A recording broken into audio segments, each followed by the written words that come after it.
An outfeed table like this is an excellent addition to any cabinet-style table saw.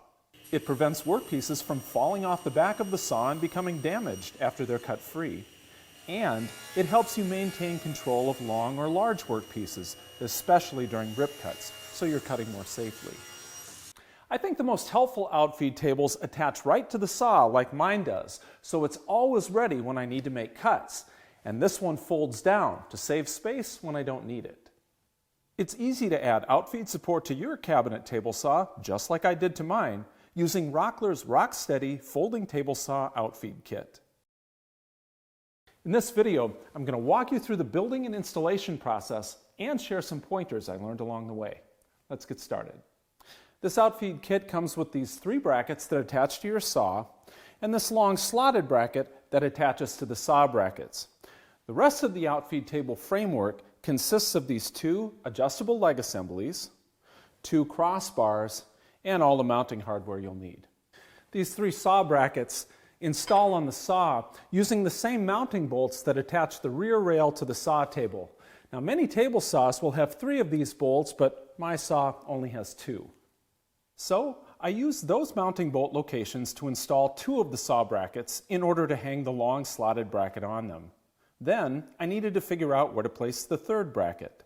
On my saw, this right mounting bolt is 7 inches in from the end of the saw's fence rail.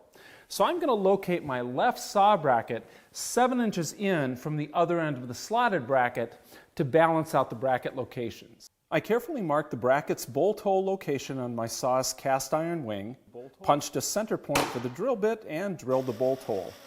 If you need to do this on your saw too, drill slowly and squirt the bit periodically with machine oil to keep it from overheating. Once the hole was drilled, I could install the 3rd saw bracket. Now, this slotted bracket will accommodate a lot of different mounting bolt locations because those are going to vary from saw to saw.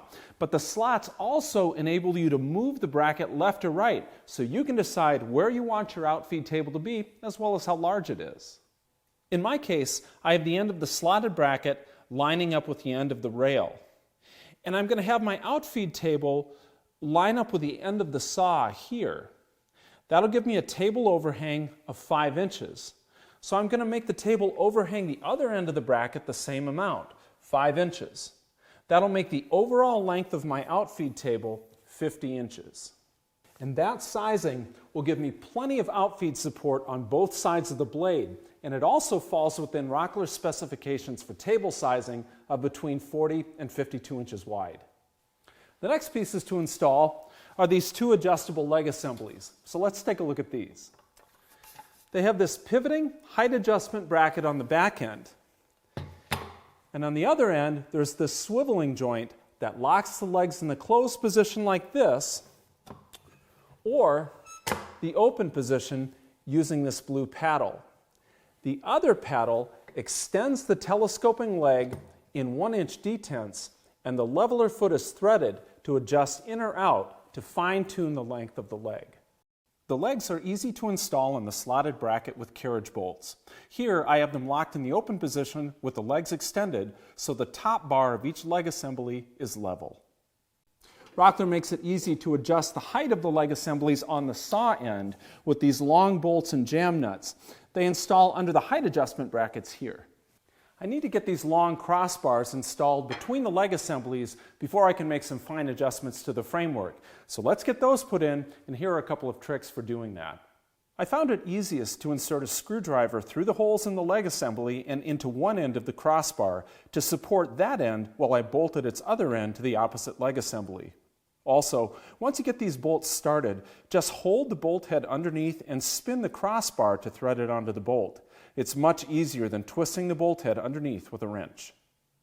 So that takes care of the basic assembly of the outfeed table framework, but this system also allows for height adjustment, so you can make the thickness of the outfeed table top what you want it to be, and that can be anywhere from 3/4 of an inch to 1.5 inches thick, depending on your saw or your preference. You change the framework's height by raising or lowering the height adjustment brackets, extending or retracting the legs to a different slot detent, and adjusting the extension of the threaded leveler feet in or out. You can see here that the distance from the top of my saw table to the top of the leg assemblies is 1 3/8.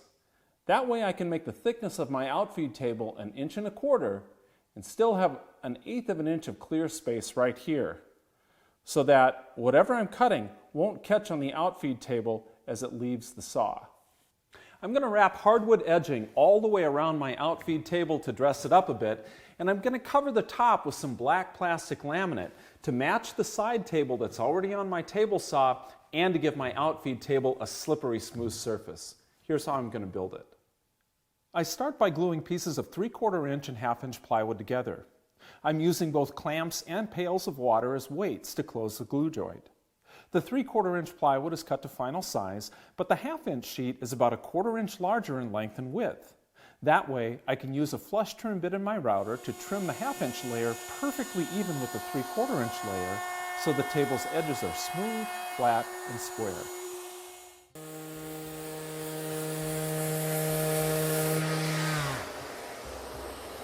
It's important to sand the top of this table panel completely smooth so it'll create a good bond with the plastic laminate.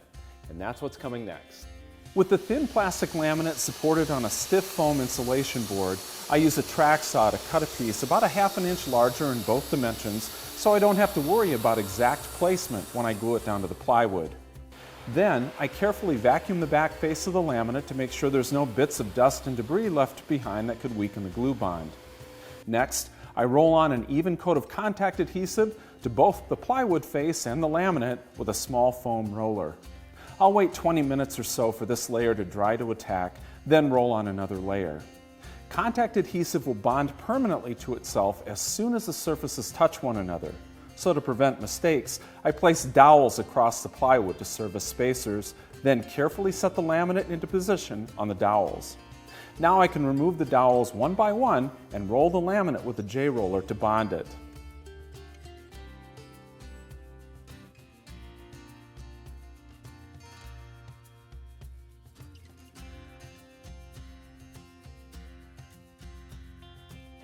Once that's done, I use a short piloted laminate trimming bit and a compact router to carefully trim off the excess.